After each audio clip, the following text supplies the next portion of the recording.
We'll go ahead and get started with accessibility in the workplace. I am very happy to be with you here all this afternoon. We're a small group, but a mighty one. So we're going to encourage participation as well. I think that what's really significant today about our conversation about accessibility to the workplace and thinking about reasonable accommodations is that many of us are already doing it in our workplaces and maybe not even knowledgeable about it, but understanding the importance of doing it. My name is Katarina Huey, and I am the executive director of Dirt Coffee. My pronouns are she, her. I utilize evidence-based practices and human-centered design to build programming that plans on focusing that we can actually observe and measure the impact that we're having in our communities that we serve. One question that we'll have just to kick us all off through introductions and these amazing folks next to me today will be what if to introduce yourself and share a workplace accommodation that you currently utilize or have utilized at a workplace. For me, I'm going to share that I love Grammarly. I love Grammarly so much, I don't mind if somebody sees it on my Zoom photo, screen, and they're like, "What's that?" And it's like, no, diagnosed with a learning, disorder when I was young, and Grammarly is a lifesaver, and I love it. So that is my workplace accommodation. One of many, actually. So here we go. We're going to go ahead and get started with our distinguished panelists today and hear firsthand what they're doing in their businesses around accessibility and where we can go as businesses ourselves into the future with it. I'm going to hand it off to my first person, Danny. Thank you so much for having me. I really appreciate it. So it's lovely to meet you all. My name is Danny Combs. I run a couple organizations, one called TACT, which stands for Teaching the Autism Community Trades, and a second organization, the Colorado Neurodiversity Chamber of Commerce, which I co-founded with Dr. Amanda Kelly, who I'm filling in for. So if you saw her on the flyer, I apologize. I'm not nearly as articulate as her, or as cool. So sorry if you showed up for her and you don't get to see that today.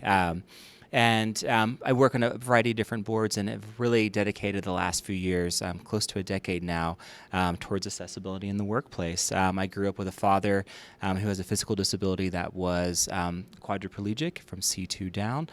So grew up my entire life around disability and accessibility. The biggest accommodation that I personally use in the workplace is an adjustable desk. I cannot sit still to save my life. And if you were looking at the desk, my feet are going to be tap dancing all over the place. I also can't stand socks. I will not wear socks. I think they're gross. So I have to move around all of the time. So that's the biggest one right now. Thank you, Danny. My name is Jonathan Sabar. I am the business development manager with Blue Star Recyclers, and we recycle electronics as a way to create jobs for people on the autism spectrum and with other neurodivergent disabilities. I'm actually going to be talking about some of my personal experiences working with people who need different accommodations, but Danny, you took mine. The adjustable desk is the best accommodation that for me personally has come up in a long time, and starting 3 jobs ago when I had to build my own standing desk because they weren't available, I think that's really important. Say it too. My name is Medellin Sims, and I am the founder and executive director of Guided by Humanity, and we're an inclusive health and wellness organization focused on the whole person. We provide adaptive yoga classes for folks with physical supports, intellectual supports, and developmental. We also have a social enterprise called the Peace and Humanity Smoothie Bus that is inclusive by nature. We collaborate with another organization called Apprentice of Peace Youth Organization, and together we provide career pathways, nutrition, and movement. And then also we just launched our new accessible athleisure apparel. You may have seen us at Denver Fashion Week in May, and it is called Everybody, and it's a line designed by and for folks that experience a variety of disabilities. All right. As you can tell, we have a lot of different perspectives up here. But the thing that brings us all together and to speak with you all today is that not only are we nonprofits, we're also employers. Right? I think that's a big connecting factor for myself at Dirt Coffee. We have 2 coffee shops, one in downtown Littleton and one in downtown Denver. And then we have our programming wrapped around that to serve neurodivergent young folks who have never had a job or have had a poor job experience, to get them feeling confident and abilities to advocate for themselves and find the job that's meaningful for them in the community.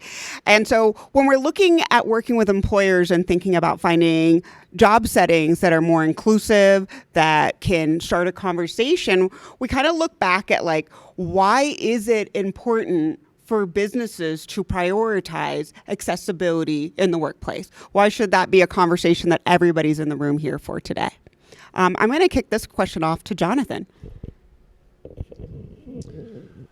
So I think the most important thing that employers need to know about prioritizing accessibility is it's not pity, it's not charity. And I've kind of seen maybe 3 different mindsets that employers have. And one of them is, okay, yes, we can provide a job, we can find something for this person to do, but it's a pity job, and it's based on what aren't they able to do, where can we slot them? And then even farther beyond that is sure, I'd love to do that, but we can't spare the resources. But what really happens if you look at the accessibility piece and really very reasonable accommodations is you can end up with a workforce that is better at certain tasks than what one tends to think of as an employer, the neurotypical or physiotypical employees. And that's something that Blue Star has found over and over again is if you take the time to put someone in a task that suits them, what you had previously thought of as a disability becomes a superpower.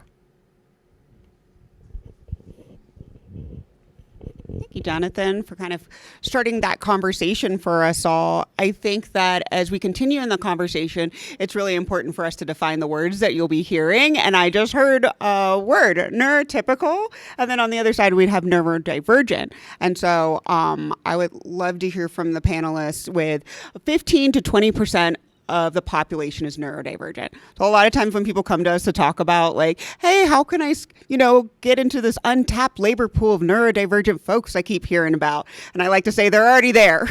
So I think that's why it's also really important for us to be thinking about this. But when we're, can we talk a little bit more about neurodivergent in terms of accessibility and what are some strategies and accommodations that we can be implementing? Danny. Yeah, thank you guys so much. So I think it's a really interesting point because you're 100% correct in the sense that when you look at any study out there, it'll talk about that up to 20%, if not even 25% of our community is in fact neurodiverse. And I think it's a great time that we're actually starting to recognize that because what's happened when you start looking at the neurodiverse community as a whole, specifically as part of that, so when you're talking about individuals that might have ADD, ADHD, apraxia, dyslexia, autism, the autism aspect of that represents the highest unemployed demographic in the country at a near 90% under unemployment rate, which is pretty wild. But when you start looking at that too, you start recognizing that there is definitely this large portion of the population that is employed and what they're actually going through right now in their employment settings where they're not getting the supports that they need. And it's wild in the sense that when you start looking at those support enablers and you start approaching it from the aspect of universal design, that a lot of the things, kind of like you went through all of the accommodations that we talked about at first, these are all things that everybody benefits from. So it's when we start looking at what's best for neurodistinct individuals, we find that that doesn't necessarily make anything harder or put something more on the employer or somehow single that person out. Like Jonathan was talking about too, we don't want that person to feel like they're pressured to like be able to stop masking and come to the employer and ask for help and support, and to somehow feel like they're not going to be supported in that. Because what happens, there was a big study that just came out of the United Kingdom where they found that HR professionals said that if individuals did come to them and say, hey, I am in fact neurodistinct, I need these support enablers in place, that they would be fired 50%. That's wild when you start looking at what those numbers look like, especially when NPR says that there's roughly, with autism, for example, 5.9 million autistic adults in this country. 90% of them are unemployed. The average weekly wage of those individuals that are employed is, in Colorado, for example, is $186. Oh my gosh, there is such a long way to go. And when we're putting these things in place, what we find is that everybody does better, especially these individuals, because businesses themselves are constantly talking about how they're looking for creativity, they're looking for innovation, they're looking for new ideas, but they're going about things the same way that they've always gone about things, which makes no sense to sit and think, okay, let me sit across from you and read you my pretty resume, and you'd be like, oh, I would like to grab a beer afterwards with this person because they're so much fun to talk to. That is not what it should be about when you're hiring somebody, where you're hiring for that talent and ability and how they're going to make that corporation more successful, the culture better, all of those different things. And I think it's a neat time in the sense that more businesses are starting to finally pay attention to where it can go and where it should go. Yeah. No, I definitely think that there's a pivotal change happening for businesses after the last couple of years. Is like, hey, how can we really focus on getting people into the jobs that they work really well in, and that we do need to change the way we're going about our job descriptions and hiring practices. You know, in hearing from both you, Danny, and Jonathan, you talked a bit about neurodivergent folks and working with them. I think that there's something really interesting in this too, is that we have ADA and everybody thinks it's a box that they checked off and they've got it figured out and that they can keep moving. But like you said, we still have people doing the exact same things they were doing. So we're not really seeing the change we want to. And so while neurodivergent honestly has been trending up, where are we when we're talking about physical disability in the workplace as well, and acknowledging that ADA was not enough? We did not stop there. How do businesses continue to inform themselves and move forward? Mary. Yep. There we go. Little train. Thank you for bringing that up, because, yeah, this conversation is more than thinking about folks with neurodiversities. At Guided by Humanity, we serve a variety of folks of all abilities, and what we like to really consider first is accessibility really starts at the door. So thinking about those physical spaces, does your space have a parking lot? Is it a free parking lot? Is it a paid parking lot? So considering those things. And then looking too at your entrance. Is your accessible entrance at the back? Maybe it could be at the front, to feel a little bit more welcoming for your folks with physical disabilities. And I like to push it a little bit further too, thinking about, those check marks. I can have a check mark for a parking spot that's accessible and an accessible entrance. But what about your board? Are we really looking at those with lived experiences that have that experience of using a chair, using a power chair, using a walker, even looking at folks with intellectual disabilities as well? And that would be here in Colorado an IQ of 70 or less. So there's a variety of things. I also think about, it's not just serving smoothies on a smoothie bus, but also, is that person taking a leadership role? What kind of movement within your own organization are you making accessible for our folks with disabilities? We highly believe in representation. And me, as an able-bodied person, I was very cognizant of that, being in this leadership role, being the executive director, and being one of our all abilities teachers. So we started a peer support specialist program program that took a year and a half. 6 months was just discussion, and then a year after that, it was putting those practices into place. So now in our studio space, we have 5 graduates that are peer support specialists that are able to speak to their experience amongst their peers.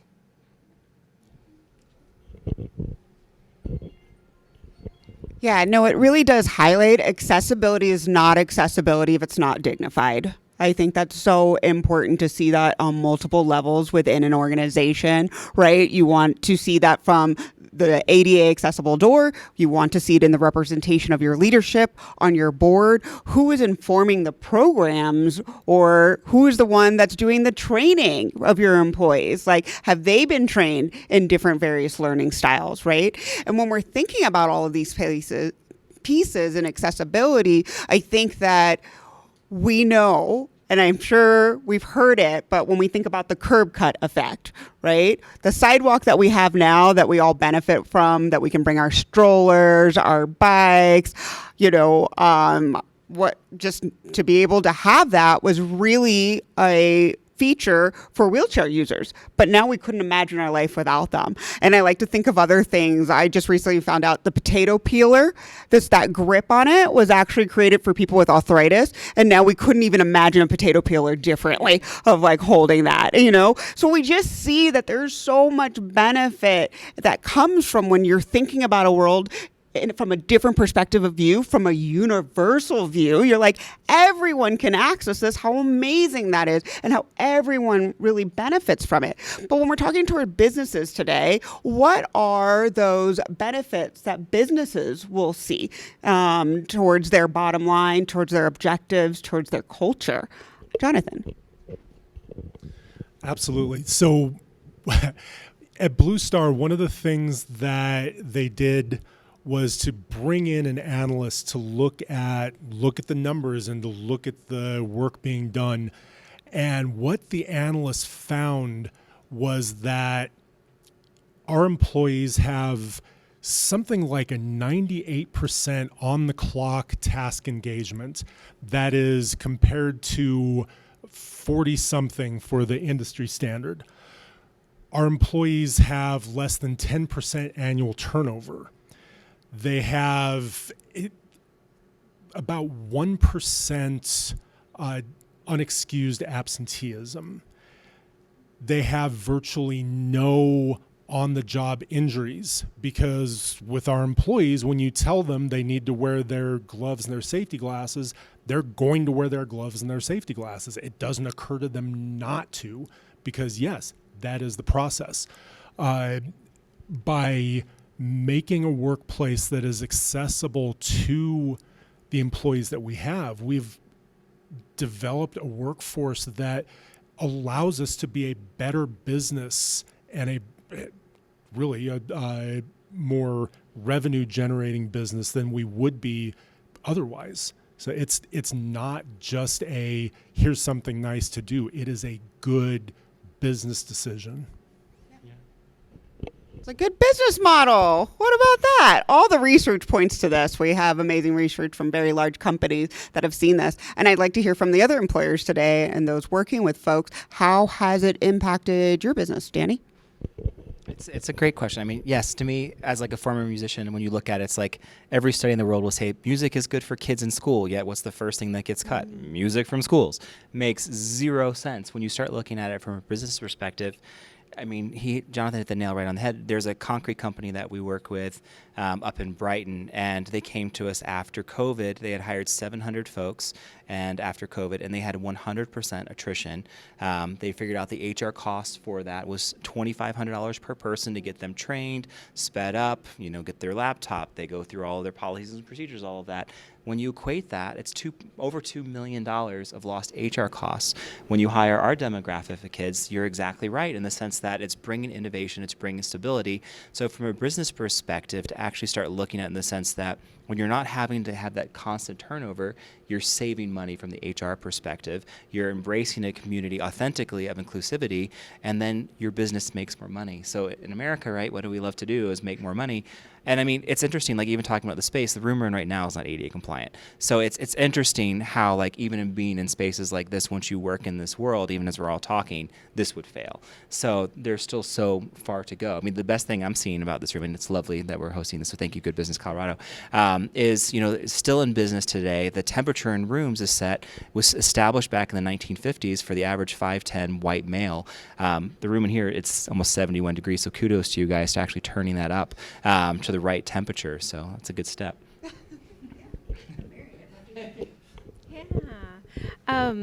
Yeah, I just think it's best practice. I think we just continue to learn and grow from each other with those different perspectives that folks that experience disabilities bring to the table. Thank you, everyone, for sharing. I think it's so interesting that we sit here and we're like, what is it that employers want to do and how do they want to save costs? And here we're talking about accessibility in the workplace. And there have been other panels today. And I think one of the biggest ones everyone's gone to is the B Corp panel. And I think what's really interesting about that is that's a mission that you're writing. You got to also pull it off in real time and action. And I love that businesses want to have that model and that mission statement and that manifesto, but they have to go further, right? It's not just a certificate that you get and you put on your website. It's living and breathing it every day. And Mary, you said it's best practices. And it's learning, it's curiosity, it's being okay to ask questions and know that there are places to do that. There are amazing folks here in Colorado who do disability hiring practice training. There is a place to start with a lunch and learn these terms. What is neurodivergent? I have had so many people in the last week come up to me and ask me, what is neurodivergent? And I'm like, okay.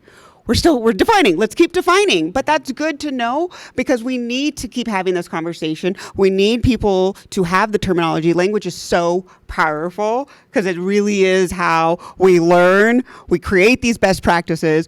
We also make mistakes, and that's okay. There's nobody who's going to get it right because there isn't a right fit for every single person. If it was that easy, everyone would do it. And when we talk about universal, accommodations, it's really thinking about the person. I feel like every one of us here and the work that we do, it's personal. There's a personal story why we're here, but I would very much bet that every other person has a personal story to this, right? A family member, a loved one, a friend, or maybe in your case, a new diagnosis that comes later in life. There's so many ways to interact into the disability world, and you won't know that you'll need those accommodations till you need them, which is what we want to do as employers, is make sure that when you're walking through that door, you don't have to mask. 50% of people being fired, oh my gosh. And they're further ahead than us. So, I think that what's really important for me is just like, we really are doing this work as employers, and I would love to hear from you all your own personal experiences with the impact of accessibility on work sites or the lack of accessibility on work sites. Yeah, I'll go ahead and just pass it down. All right, keep this train going. Yeah. Actually, let's start with Mary because I feel poor Mary. Yeah, I'm probably the shyest one here. So I would say we've experienced just the lack of. We recently brought in someone that completed their degree in exercise and science through Arapahoe Community College, and he experiences an intellectual disability and was not able to pass the state exam for him to be a fitness instructor. Right now, he was working at a large fitness organization here in Colorado that he's been doing custodial duties. So it was really disheartening to hear, but then also what an opportunity he's had at Guided by Humanity really to practice his fitness skills. And he can tell you everything about the anatomy of the human body, and just completely lights up when he's actually able to do what he is educated to do and what he has a passion to do. So that's been really nice nice to see this person come out of his shell, being seen and being heard for his skills. So very, very personal on my side. My son Ian was born in 1993 and in 95 was diagnosed as autistic. And the whole process of him growing up and being in school, and the fact that he had to take classes like history and the math classes that go into word problems, and that's not how his brain is wired. He did fine on the regular numerical math problems. He's great at that. Word problems, abstract things, he's not going to get. We discovered very, very quickly how, as annoying as we were with the Denver public transportation system, it's worse if you are neurodiverse. And so probably the biggest thing weighing on our minds as special needs parents was what's going to happen to our son as an adult. And at this point, I think all the school districts have a transition program that teach things like work skills, things like that. But they had him working at one of the fast casual pizza places, folding pizza boxes. And when I think about a pity job, a job that's, sure, we can find something for him to do, that's what immediately comes to mind. And so when we found out about Blue Star and we found out that, no, they look at what someone can do rather than what can't they do, or where can we put them where it's not going to be a liability. It's been amazing. And the fact that there are starting to be more companies, there's organizations like TACT that are really focusing on that is just amazing. We're two peas of a pod, so it's kind of funny. My son Dylan definitely changed my life. It's interesting growing up a dad that was quadriplegic and had that physical disability, and then witnessing him overcome that to do amazing things in his life. I mean, what he's achieved, I'll never be as good of a man as my dad, what he was able to do. And then my son being diagnosed with autism, yes, I completely relate to what you went through. I mean, going through that experience where, they give you a book and they're like, here's about autism and good luck. I'm not exaggerating. It's an interesting experience. And it's very, very lonely and it's very isolating. And then, as we're talking about employment and accessibility and you start looking at it, ADA has been around over 30 years. And you look at all of the things that are around for autistic adults, for example, as they get older. And the reason it's the 90% unemployment rate is the things that we've been doing for the last number of years honestly don't work. If it did work, we wouldn't be having this conversation today as we're talking. With the Chamber of Commerce that came about last year, TACT had won a Diversity, Equity, and Inclusion Award, which was really pretty cool. And getting to sit at a table with all of these amazing big corporations that have incredible DEI programs doing amazing things, and then talking about TACT, and they're like, well, what is autism? What is neurodiversity? And it's like, oh, you're the best of the best. And you don't know what 20% of our population is. Okay, like that is an elephant in the room then. There's such a long way to go, and especially around employment and the fact that people aren't talking about it. I mean, what's the catalyst for me to change my life and put down a guitar. I mean, still have the long fingernails to play guitar. But to actually make that change it's just unacceptable. I mean, it seems like there's those of us that sit back and not to put any parent down, is doing the best they can, but just to get really put in a position that we recognize that our kids are beautiful and they deserve a better future and our community's beautiful. And the more you're around it and the more that you see that and you start seeing businesses embrace it, the more you dive in and the more hope that's there. And I think that's the coolest part for us. What we've seen the last few years is when you start having business after business after business that are hiring our graduates and they want more and more and more, which is amazing. And then you see legislators step into positions of like, oh, you need 7 neurotypicals for every 1 neurodistinct. oh my gosh, who are you to say that? Why would there ever be a law in any other demographic in 2023 that still allows things like that? It's wild that that's still taking place. So it's encouraging to see where it's going, but there's a long way to go. Wow. Thank you all so much for sharing. You know, when I hear you all talking, what I just get like, it just means so much to me having a sister who grew up in my household with a disability, and just kind of seeing the isolation that she experienced, very honestly, and her dreams for a career and how hard she worked. She's genuinely such a hero to me, because these are natural problem solvers that we're talking about here right now. And that we don't recognize the skill sets that folks come with when they need to navigate systems that are extremely complicated and not built for them, with literal physical barriers sometimes and psychological barriers, where we have learning systems that can't transform unless you go into another room. This is the same thing that I see in workplaces, and that idea of being able to ask for the accommodation you need so you can do the task you were hired to do and do it well, because that's what you want to do. You really do want to have that society that you build in your employment.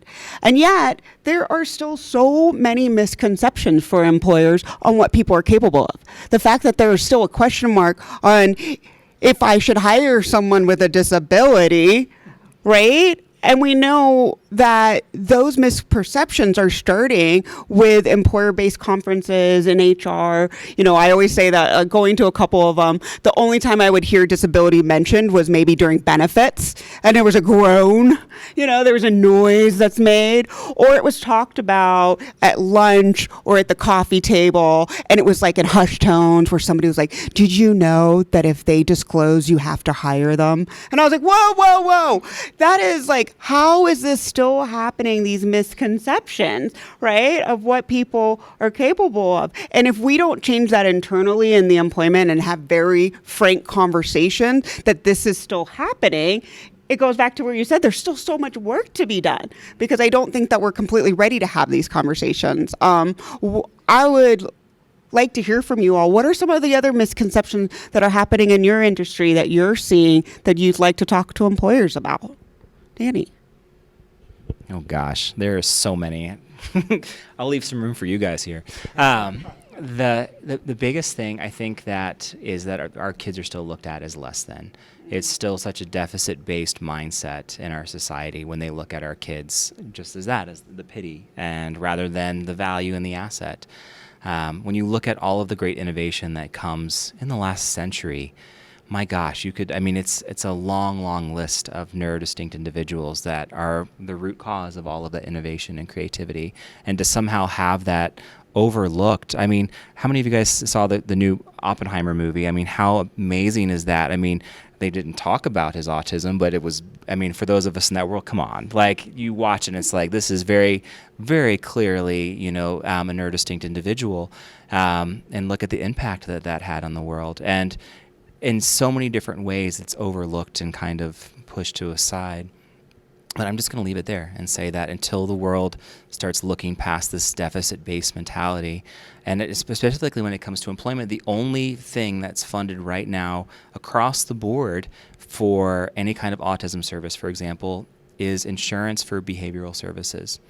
That's it. That's the only one that is funded in every state in our country. Not mental health. No, well, I'll just leave it there. We'll just go with that. That's a rabbit. There's so many rabbit holes with this. So many. Yeah. So I'm going to kind of piggyback on what you were talking about, because I think the biggest issue that I see frequently is the perception, the impression that it is a huge liability, that the accommodations are going to be this big, massive change. And I love that your first question for us was, what accommodations do we use? Because the workplace accommodations are there. all of us have some sort of workplace accommodation. And okay, so maybe Would you like to borrow mine? mine are inserted in my eyeballs, but yeah, exactly. And that's a great example. And the fact that both of us have the adjustable desks or standing desk. Okay, so some of the accommodations are more common than others, but we have a ramp going up to our front door. Most workplaces do at this point because they have to, and it's an easy accommodation. And most accommodation, well, I think I know one of you were commenting that most accommodations are a very low price point, less than $500. And having the mindset of, oh no, I'm going to have to do all these accommodations it's a huge perceived obstacle, and the real obstacle really is not that big a deal. I have so many thoughts right now. First, I'll just talk about my own accommodation since I skipped over that. My accommodation is liquids. I have to have liquids, and that's why I was a little bit late coming to this panel discussion, because I have tea. I have typically a shake, tea in the or coffee in the morning, tea in the afternoon. And water throughout the day. I like to stay hydrated. So I just wanted to get that out of the way. And I think about, too, is this idea of us and them.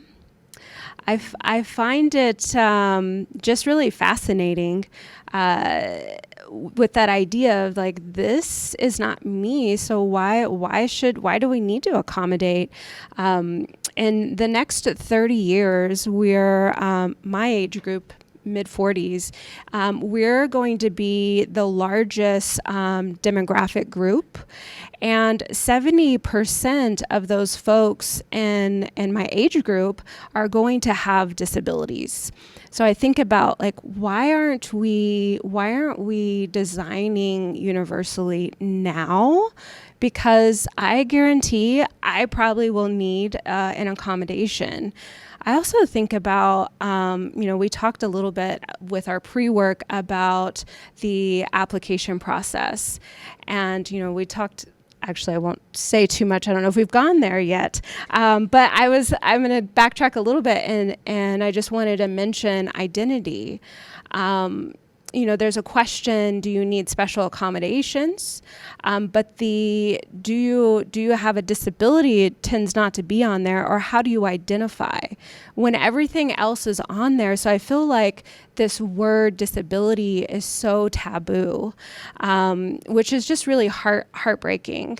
And in my line of work, it's the yoga industry, and the accommodation in our space is a chair, or a wall, or stay in your seat, or let's have some choice here. What do you want to do? So yeah, I had a few different things there that I just kind of rambled on. And I won't talk about my family at this moment, but that will be next time. I missed that part. Yeah, thank you so much. I think there were so many great things brought up. And when we're talking about accommodations, knowing that most of them cost less than $500. 60% of accommodations cost you nothing. And so as I was hearing you all talk about the accommodations, it's the things that you're thinking about at your work, particularly here at our coffee shop. An accommodation that we have is that we write a standard operating procedure for everything. So we have SOPs built in. We also create visuals with those SOP. Not only is that helping someone who might just need the reminder, it's also helping your folks that might be jumping on the bar every once in a while, right? They're like, oh, that's how I remember to do it. Also, as an employer, we're talking about that retention fact, and that we know that jobs are coming and going and changing with AI, but with that said, there's also a statistic that this upcoming generation will change jobs 8 times in 10 years. So here's the thing. When you start thinking about the future and doing universal design, you start thinking about SOPs, because that is universal knowledge that you get to keep within your organization. You're not going to lose it every time somebody leaves. So that accommodation works for my folks, but it's also working for my organization and my business to have better practices. Full scope. Right? So I'm thinking of those accommodations are sometimes like, hey, let's have some headphones somewhere, canceling headphones, but that actually works out for someone who needs to write something and just needs it to be quiet, right? We focused on having a POS system that has specific modifiers built into it, that it prompts the person with everything they need to do next. So if you're super busy on a bar, you don't have to remember every question to make sure that order gets done. You know, those are the things that I think people overlook, because when they hear accommodations, they think they want us to put an elevator in. And I know an elevator is expensive, okay? I know that. But that's not what we mean. We're talking about this as essential things that we're already doing. That's why we wanted to talk about accessibility, and that these accommodations, they're already here and they're ready to go. We have to utilize them and not have that mental block, I think, like you were saying, Jonathan. So when we're thinking about the misconceptions, we also want to look towards the future of what it holds. What can employers be doing right now, today, giving them some actionable steps to wrap up with? Who would like to kick us off? This is going to be fun. All right. We're going to break it. So I think one of the biggest things, and this goes into the neurodivergent, I don't know how much it's going to apply with the physical disabilities, but one of the biggest things that employers need to start doing is interviews that accommodate the interview style of the person interviewing. And the sitting across the desk telling me about your greatest weakness type interview, it doesn't work for a lot of people. And really, it's designed to throw off the person sitting across the table from you. And if the person across the table has the exact same wiring as the interviewer, great, it works fine. But so much of that sit-down discussion interview is really, how much am I going to like you? Will I enjoy going out for a beer with you after work? Am I going to enjoy having a chat with you in the break room? And that only serves to tell if the interviewee's wiring is the same as the interviewer's. Working interviews, seeing if the person can do the job, is so much more effective, and it works no matter what. It works whether you're talking about a software developer or a recycling tech or a horticulturist. It works because now you know that the person can do the job. All right, who's next? Mary, do you want the final thought? I guess I can just piggyback off what you said. So yeah, I was thinking about taking it back a minute to, there's a process to find a job, and maybe as employers have visuals on your website, maybe talking about the job with captions. And then I was thinking about this question too on the way over is, I would love employers to just have more compassion and to be able to see ourselves in one another. So I'm going to be the outlier here. I'm going to say I would love for the future to not be required upon a fancy little piece of paper that says degree in such and such. I think finally looking at what somebody can actually do, their skill and ability, not how many hours they sat in a classroom and passed some standardized tests. That's incredibly valuable for sure. And there are definitely career paths. Like, I want my doctor to have gone through certain things like that. That's going to be what I'm looking for. You know what you do before you cut into me, please. However, 99% of jobs and the future does not need that. And to immediately eliminate somebody and devalue their experience and their talent and not even give them the opportunity because they don't see a piece of paper saying where they went to what university or college or whatever. That's a hurdle for sure. And when you start looking at too, not just from who that limits, but then the financial burden it puts on that individual. Again, when you start looking at the economics of what our community is already facing, and how they can risk losing SSI benefits if they start making certain amounts of income, to then say, okay, you need to go to X university and get a job, and you can only make so much money, but yet you also, wow, that is a barrier for sure. And I think that's one that we need to start looking at more trade schools. We need to start looking at more job learning, hands-on learning experiences, and valuing that, because the people that put Neil Armstrong on the moon, they didn't all have doctorates, and they didn't all go to universities. They had 8th grade education, and they were brilliant. And I think it needs to go back. Wow. I think like even with the doctor, I bet that there were differences there. I bet sometimes they weren't the strongest social person. That's why they've got to learn some bedside manners. So I would say a little neurodivergent there, but somebody you want to cut into you, right? Because they really focus on that part. They were like, how is your day? They were like, no, don't have time for that. I'm learning cutting. And I'm like, you learn that. Learn it well. Learn it well. That is like, it's a really good point. I think even when we're talking to employers and we do this training with Dirt Consulting, is just thinking about this entire process for the employer and how do you kind of remove, I think, the masking of it all. Right? Because if what we're all saying is that there's a different way to go about the job hiring as an employer, you can use assessments, right? So that way you can take out unintentional biases or intentional biases that might come, right? What is it that you are wired for across that person that you might hope that they mirror? We know we love to mirror ourselves and others, and we'll see those qualities, right? So if we ask somebody on a job description at Dirt, tell us like your favorite drink and how to make it, and instead they tell me how to make a PB&J. I'm like, wait, you didn't answer the question. But then they want to tell me how they made that PB&J because they make it so well and that they feel like you should understand the technique of that PB&J. So now I know that they actually have the capabilities to tell me something in an ordered fashion, how to think about the supplies they're bringing. I can learn still so much. But if I got hung up because they didn't talk about making a drink, that I completely threw them out of my hiring criteria, I might miss the person who actually has the skill set for the job.